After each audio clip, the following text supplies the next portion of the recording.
never slow up, no I don't take shit. I got no love for the fakeness. If you wanna play tough and wanna hate this, I'll always show up. Ini sepak bola penting, karena sepak bola adalah Piala AFF 2024 menghadirkan tantangan besar bagi timnas Indonesia di babak penyisihan grup.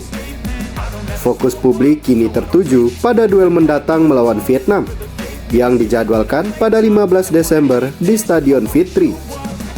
Namun sebelum laga tersebut, Garuda Muda harus lebih dulu menghadapi Laos pada 12 Desember di Solo. Jadwal padat yang dijalani skuad asuhan Sintayong ini memunculkan spekulasi bahwa Federasi Sepak Bola Asia Tenggara memberikan keuntungan bagi Vietnam untuk memastikan kemenangan mereka melawan Indonesia.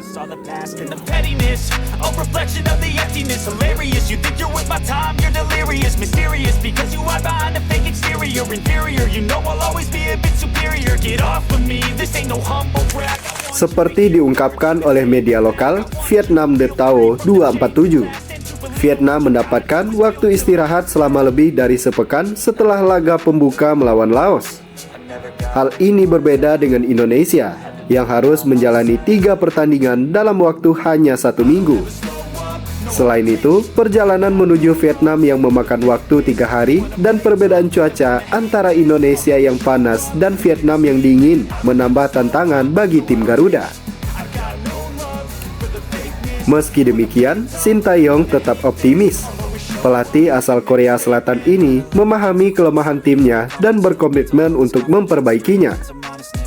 Dalam laga melawan Myanmar, organisasi permainan, kreativitas lini tengah, dan ketajaman lini depan menjadi sorotan.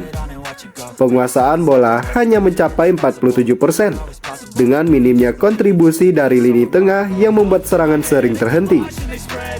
Duet penyerang muda seperti Hoki Caraka dan Arkan Kaka pun masih memerlukan adaptasi untuk menciptakan peluang yang lebih berbahaya. I'm patient, but my mind, it can hardly take it. I'm chasing a dream that I've had for several ages. A vacant, modern kingdom for the taking.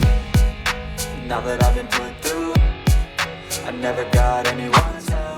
Laga melawan Laos menjadi momen penting bagi Garuda Muda untuk memperbaiki performa. Sintayong diharapkan mampu menemukan formula terbaik guna meningkatkan chemistry antar pemain. Sementara itu, kehadiran pemain senior seperti Asnawi Mangku Alam dan Marcelino Ferdinand akan menjadi pembeda, terutama dalam memberikan stabilitas di lapangan.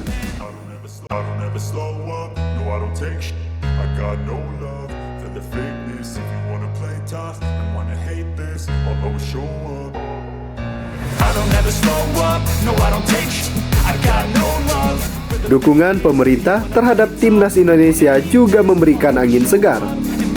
Ketua Umum PSSI Erick Thohir mengungkapkan bahwa Presiden Prabowo Subianto telah menyiapkan alokasi dana hingga 227 miliar per tahun untuk mendukung program PSSI, termasuk timnas di semua kategori. Dana ini akan mulai dicairkan pada Januari 2025. Bersamaan dengan tambahan 400 miliar yang sudah terkumpul dari kemitraan dengan sektor swasta. Dukungan ini menunjukkan komitmen besar dalam meningkatkan prestasi sepak bola Indonesia di kancah internasional. ini sepak bola penting, karena sepak bola adalah harga diri bangsa dan rakyat Indonesia, ya kan? Saya akan awasi langsung tim nasional sepak bola. Dengan semua tantangan yang ada, timnas Indonesia perlu menunjukkan semangat juang yang tinggi untuk melampaui ekspektasi. Laos akan menjadi ujian pertama dalam membangun momentum sebelum menghadapi Vietnam. Dengan persiapan matang dan dukungan penuh dari pemerintah serta masyarakat, Garuda Muda diharapkan mampu memberikan kejutan dan menunjukkan taringnya di Piala AFF 2024. Keseriusan Indonesia untuk menjadi pusat perhatian sepak bola Asia semakin terlihat setelah sukses menyelenggarakan Piala Dunia U17 tahun 2023.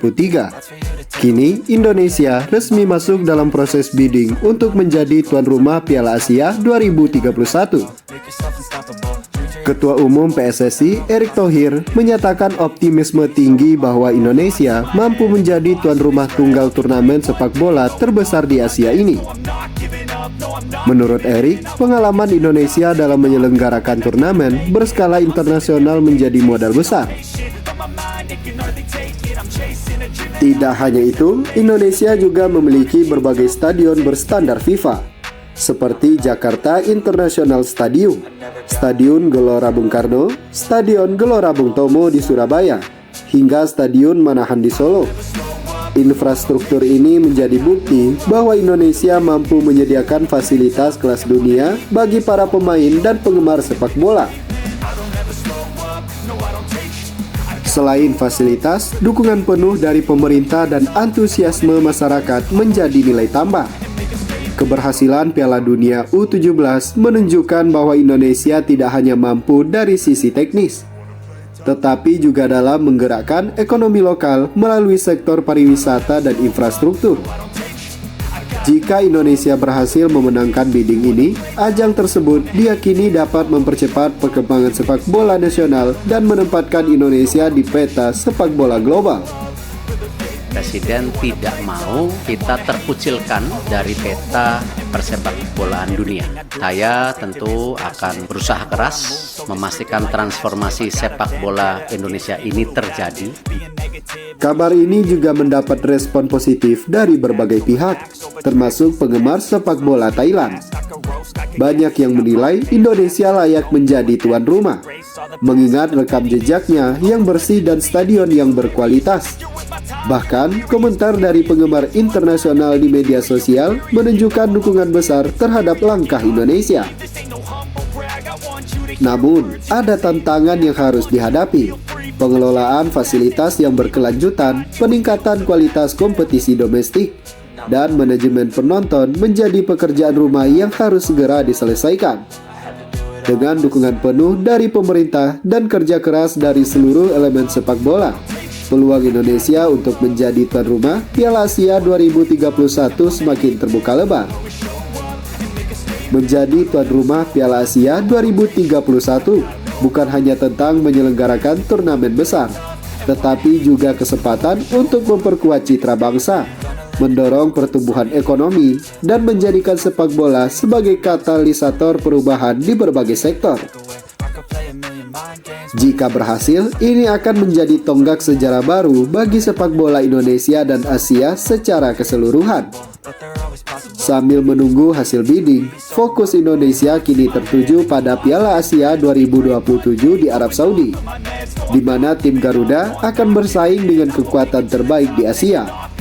Ini adalah momentum penting untuk menunjukkan kualitas, baik sebagai tim maupun calon tuan rumah yang siap memimpin masa depan sepak bola Asia.